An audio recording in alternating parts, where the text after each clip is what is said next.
Perkenalkan, nama Abdi Gregorius Ria Sagara. Biasana babaturan Abdi manggil Abdi Greg. Abdi babar di Jakarta kaping 24 Agustus 2006. Ayeuna Abdi basakola di SMA Pangudi Luhur 2 Servasius. Jeung Abdi kelas 12 IPS 4. Jadi dina video kali ini teh Abdi janten jadi jaksa. Nganggep yen Indonesia teh nagara hukum jeung loba pisan kasus di negara ieu. Jadi Abdi hayang diajar hukum. Dina video ieu Abdi teh bakal ngayakeun wawancara sareng narasumber nu cocok dengan janten Abdi. Narasumber anu Abdi baris ngawawancara ayeuna nyaeta ahli hukum nu ngagaduhan rupa-rupa pengalaman sareng rekam jejak salami karirna. Anjeunna teh Pak Nelson Simanjuntak, 60 tahun ayeuna. Janten dosen hukum di UKI. Tempat tinggalna di komplek perumahan Raffles Cibubur. Oke, selamat datang semuanya. Saya hari ini Gregorius Ria Sagara akan mewawancara salah satu narasumber saya yang kebetulan adalah papanya teman saya, namanya Bapak Nelson Simanjuntak. Halo Pak. Ya, selamat sore.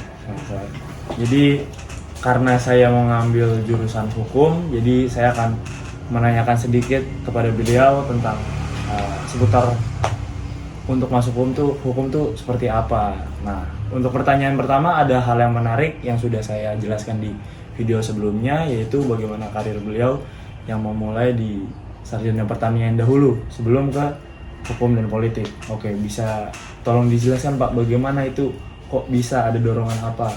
Oke, baik, terima kasih Gregorio menjadikan saya sebagai narasumber untuk keperluan studimu. Mudah-mudahan ini sangat bermanfaat. Amin. Yang pertama, saya tahun 81 masuk di Fakultas Pertanian USU di Sumatera Utara. Lalu setelah lulus dari situ 6 tahun kemudian saya menjadi wartawan. Kenapa jadi wartawan? Kenapa jadi di bidang pertanian? Waktu itu memang masuk wartawan pun perlu profesionalisasi. Artinya saya masuk menjadi wartawan juga ketika itu saya ditempatkan untuk meliput masalah-masalah yang berhubungan dengan pertanian seperti pertanian sendiri, kehutanan, sama transmigrasi yang memang berkaitan dengan pertanian. Sehingga memang pekerjaan wartawan itu bisa lebih terspesialisasi dan lebih profesional karena bisa memahami persoalan-persoalan secara akademis maupun melihat di lapangan hukum.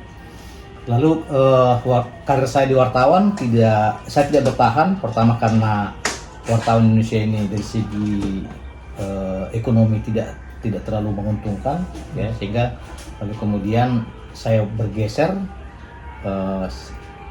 masuk di bidang pemilu tahun 2004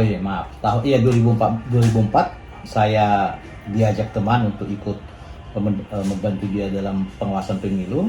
Waktu itu teman saya ada namanya Pendeta Saud Sirait sebagai wakil ketua panitia pengawas pemilu nasional. Saya diminta untuk membantu timnya. Saya masuk dan dari situ saya mulai masuk ke masalah pemilu. Lalu kemudian saya menggeluti persoalan pemilu dan ternyata memang karena waktu itu masih baru-baru reformasi, mengurus masalah pemilu itu menjadi salah satu yang sangat menarik sekaligus menantang karena kita masih dalam transisi dari pemerintahan yang otoriter ke pemerintahan pemerintahan yang demokratis. Saya menggeluti masalah pemilu, lalu kemudian saya menjadi staf ahli pada tahun 2008 saya menjadi staf ahli di Badan Pengawas Pemilu. Waktu itu sudah menjadi Badan Pengawas Pemilu. Lalu saya berpikir kalau saya mengurus masalah pemilu, waktu itu saya tertarik juga dengan masalah hukum supaya bisa lebih paham dengan persoalan-persoalan hukum di pemilu, maka saya pun mengambil mata kuliah ilmu hukum. Jadi saya masuk di Fakultas Hukum di Universitas Kristen Indonesia. Lalu kemudian sebelum saya tamat, kebetulan saya menjadi anggota Badan Pengawas Pemilu tahun 2012 sampai 2017. Lalu berlanjut lagi saya ambil S2 dan sekarang saya berlanjut lagi mengambil S3. Nah, kenapa tertarik? Apa ketertarikan di bidang hukum? Nah, bidang studi hukum itu saya kira merupakan salah satu studi yang bidang yang meliputi semua orang, ya. Sebelum orang lahir dia sudah berkaitan dengan hukum, atau persisnya sebenarnya hukum sudah melindungi orang yang belum lahir. Karena misalnya orang yang belum lahir itu, kalau misalnya orang tuanya meninggal dan meninggalkan warisan, dia otomatis mendapat warisan. Artinya ada hukum mengatur itu. Walaupun kalau anak itu meninggal dengan sendirinya hak itu menjadi hilang memang.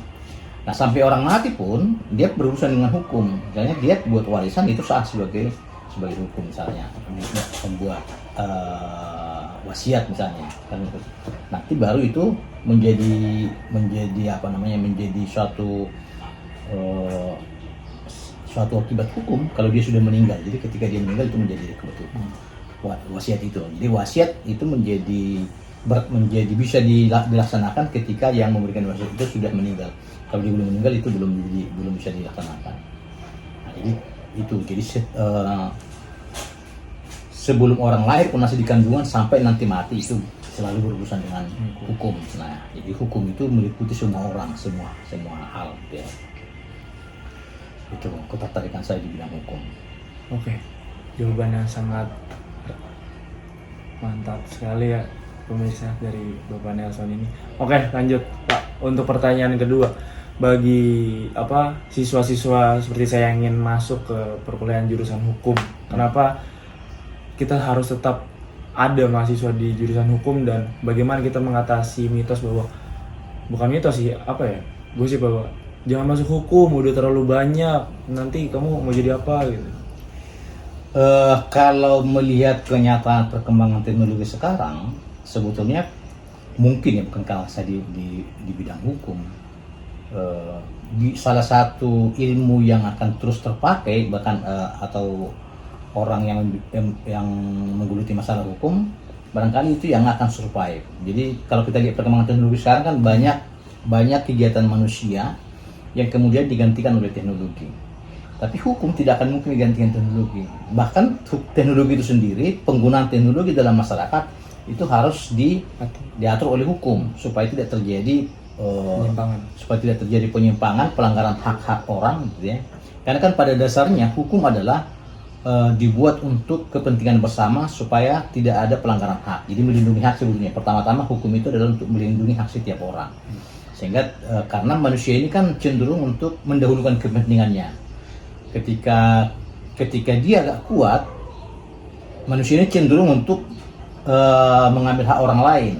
Dan itu yang dalam sejarah manusia di situ sering terjadi, sehingga semakin berbudaya manusia ini, semakin civilized, hak itu semakin dilindungi melalui hukum. Nah, jadi tidak benar bahwa karena sudah banyak orang di bidang hukum maka anak siswa-siswa sekarang jangan masuk hukum lagi. Justru sebetulnya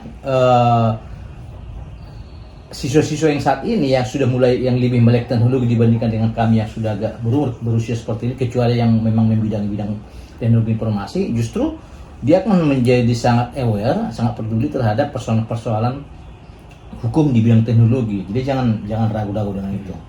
Jadi setiap orang itu ada masanya. Jadi misalnya katakanlah saat ini ada pengacara-pengacara yang luar biasa, mereka mungkin hebat pada zaman ini, tapi di zaman kalian nanti setelah masalah teknologi informasi ini harus di-cover dengan masalah-masalah hukum, mereka itu mungkin tidak ada apa-apanya dibandingkan kalian yang sudah sejak kecil sudah bergaul dengan teknologi informasi.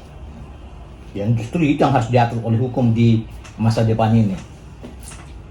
Oke, jadi teman-teman jangan ragu masuk jurusan hukum.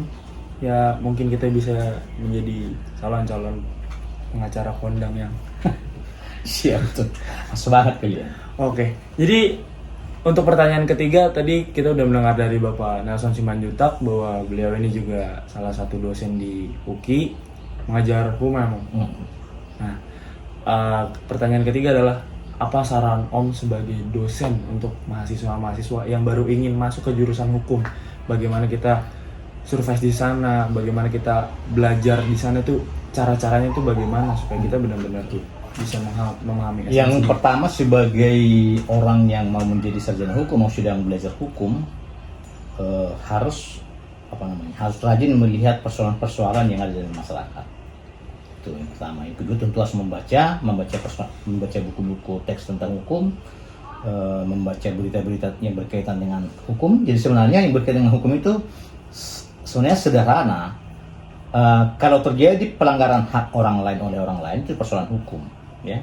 Kalau terjadi kekerasan, artinya orang kan berhak hidup tentram gitu ya. Kalau ada orang lain melakukan kekerasan terhadap dia atau pembulian misalnya, itu persoalan hukum. Nah, kenapa itu terjadi? Berarti yang salah dengan hukum. Bisa dengan teks hukumnya, bisa juga dengan masyarakat yang memang salah.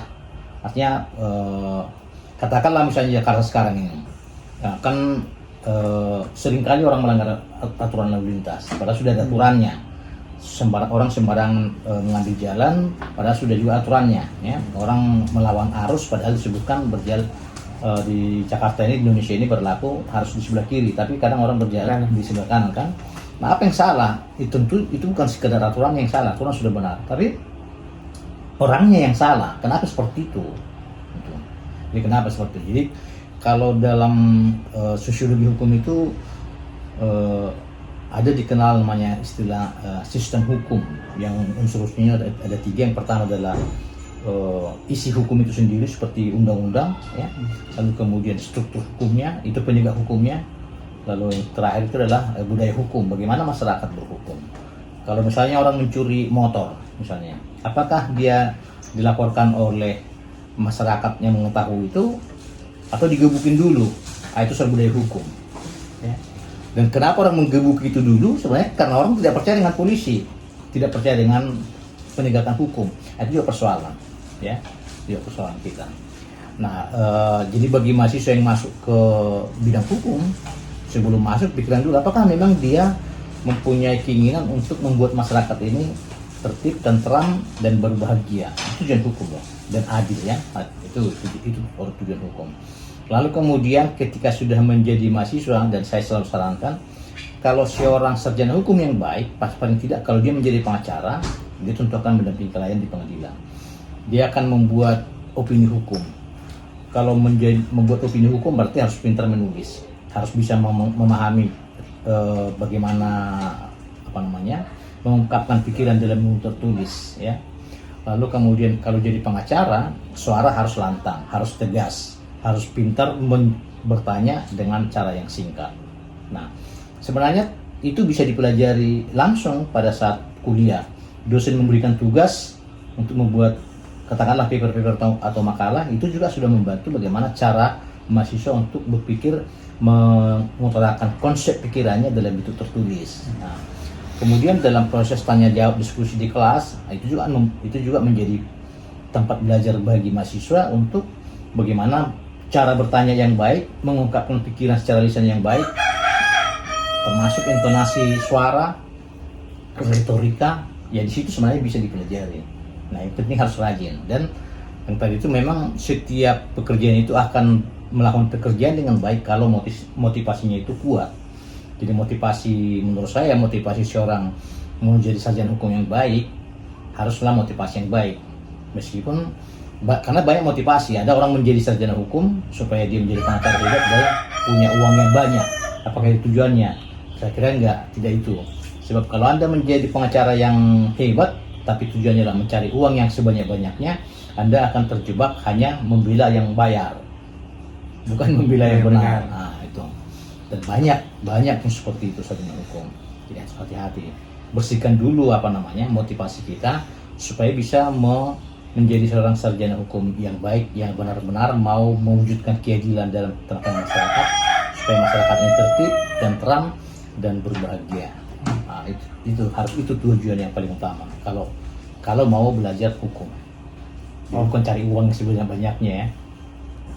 Oke, teman-teman, kita udah bisa melihat jawaban yang sangat luar biasa dari seorang ahli hukum ini.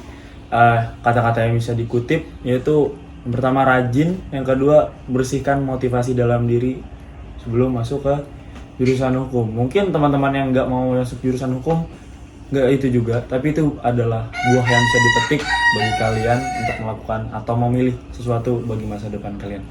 Baik, terima kasih banyak Bapak Nelson Simanjuntak. Terima kasih. Terima kasih atas jawabannya. Iya, iya. Semoga pemirsa yang nonton bisa mendapatkan manfaat dan terbuka pikirannya tentang ya pesan-pesan yang udah dikasih Bapak Nelson ini. Terima kasih Pak. Yuk.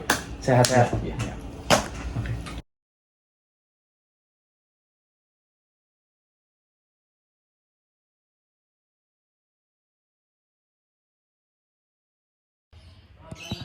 老师好，我叫 Gregorio Sagara，所以基本上，因为印尼是一个法治国家，而且印尼还有很多不好的问题的法律案件，这就是为什么我渴望成为一名律师。谢谢。